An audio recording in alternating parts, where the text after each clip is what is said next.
ഏ തീയിട്ടിട്ടുണ്ടെന്നുണ്ട്.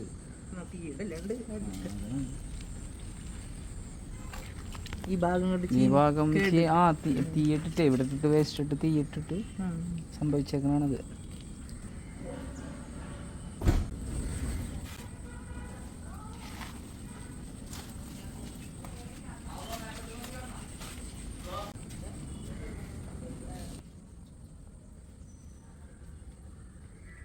ചിലപ്പോൾ നീർന്നാലേ പണി വരും. നീരാൻ വഴിയില്ല, കുറച്ച് കാണുള്ളൂ. ആദ്യം എത്തിയിട്ട് കട്ട് ചെയ്ത് കളയണം. അല്ലെങ്കിൽ അവിടെ നിന്ന് കട്ട് ചെയ്ത് വന്നു കഴിഞ്ഞാൽ ചിലപ്പോൾ ഇങ്ങനെ നീർന്ന് പൊന്തി വരും. ഇവിടെ വെയിറ്റില്ല, വെയിറ്റ് അതിൻ്റെ പിടുത്തം കൂടെ ചെയ്ത് കളയണം.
ഇതെടുക്കാം.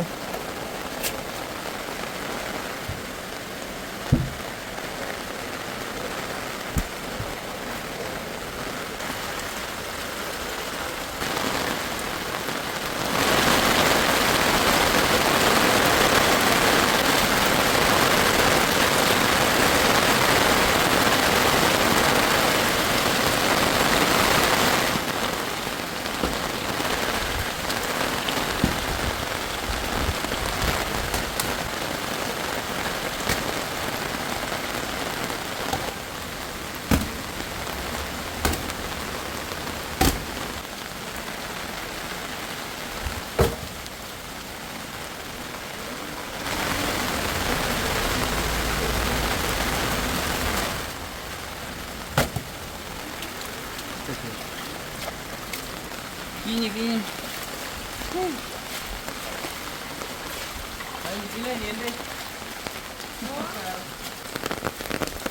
ഏത് ഇതണ മുറിക്കാൻ വേണ്ടില്ലേ നോക്കിയ മൂന്നെണ്ണം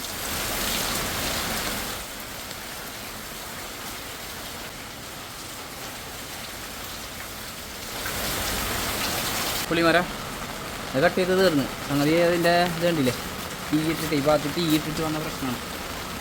അപ്പോൾ ഒരു സൈഡ് കംപ്ലീറ്റ് കേടായി ദ്രവിച്ച് ഒരു കുളത്തിലായി. അങ്ങനെയാണ് കാറ്റ് വന്നപ്പോൾ. പിന്നെ പുളി അറിയാമല്ലോ, കുടപ്പുളി നല്ല വെയിറ്റ് അല്ലേ എൻ്റെ തൂക്കി. അപ്പോൾ അതുകൊണ്ട് വേറൊരു വക കേടുപാടില്ലാണ്ട് കറക്റ്റ് രണ്ടിൻ്റെ ഗ്യാപ്പിൽ കൂടെ പോന്നു. അപ്പുറത്തെ സൈഡ് മതിലൊന്നും പറ്റിയില്ല. ഈ ഭാഗം പൊളിഞ്ഞത് കാരണം ആ പൊളിഞ്ഞ് തെറിച്ച് വരുന്ന സാധനം പൊക്കി ഇതിനെ ഈ പീസ് മതിലിനെ കളഞ്ഞപ്പോൾ ഉണ്ടായിരുന്നു. അത് വേറെ ഒന്നുമില്ല, നമ്മളെ പണി കഴിഞ്ഞ് നമ്മൾ കട്ട് ചെയ്ത് കയറ്റി ഇട്ട് കൊടുത്ത് കനുള്ളൊക്കെ മാറ്റിയിട്ട് ഞങ്ങൾക്ക് നല്ല മഴ മാറിയിട്ട് അവർ തൂക്ക് മാറ്റിക്കോളും. ഇവിടെ അടുത്ത് തന്നെ നമ്മളൊരു ഉണങ്ങിയ ഇതേപോലെ തന്നെ കട കേടായിട്ട് ഫുള്ള് ദ്രവിച്ച് നിൽക്കാറുണ്ട്. ഇതേ ലെവലിൽ കേട് വന്നിട്ട് തീർന്നതാണ്. പക്ഷേ മുകളിൽ ചെറിയ പച്ചപ്പുണ്ടായിരുന്നു. ഉണങ്ങി തുടങ്ങിയപ്പോൾ അത് മുറിച്ചിട്ട് അടി കംപ്ലീറ്റ് ദ്രവിച്ച് ഒരു ലെവലാകുന്നത്. നല്ല ടെൻഷൻ പിടിച്ച് പണിയായിരുന്നത്. കാരണം കേരളം തന്നെ നല്ല ടെൻഷനാണ്. പക്ഷേ കയറാണ്ട് മുറിക്കാനും പറ്റാത്ത അവസ്ഥ. അങ്ങനത്തെ ഒരു വർക്ക് മുമ്പ് വീഡിയോ ചെയ്തിട്ടുണ്ട് കുറച്ച് നാളായി. അപ്പോൾ വീഡിയോയുടെ ലിങ്ക് താഴെ കൊടുക്കുക, അതൊന്ന് കയറി കണ്ടു നോക്കട്ടെ ആ വീഡിയോ. അപ്പോൾ ഓക്കെ, അപ്പോൾ എല്ലാവരും വീഡിയോ ഇഷ്ടപ്പെട്ടെന്ന് ചോദിക്കണം. അടുത്ത നല്ലൊരു വീഡിയോയ്ക്ക് നമുക്ക് വീണ്ടും വരാം. അപ്പോൾ അതിന് മുമ്പ് നമ്മുടെ പറയാനുള്ളത് പറഞ്ഞാൽ ഈ മരങ്ങളുടെ അരുത്തായിട്ട് ഈ ചവറ് കൂട്ടിയിട്ടുങ്ങായിട്ട് തീയിടുന്നത് പരമാവധി ഒഴിവാക്കാം. അതായത് അത്രയും മരത്തിനോട് ചേർന്ന് തീയിട്ട് വരുമ്പോഴുള്ള മരത്തിൻ്റെ പുറത്തെ തൊലിക്ക് ആ ചൂട് സംഭവിച്ച് ആ ഭാഗം കേടുവരാനുള്ള സാധ്യത. ഈ മരമൊക്കെ ആകുമ്പോൾ പ്രത്യേകിച്ച് പെട്ടെന്ന് തന്നെ കേട് ബാധിക്കുന്ന ഒരു മരമാണ് പുളിമരം. അപ്പോൾ എല്ലാവരും അതൊന്ന് ശ്രദ്ധിക്കുക. ഓക്കെ.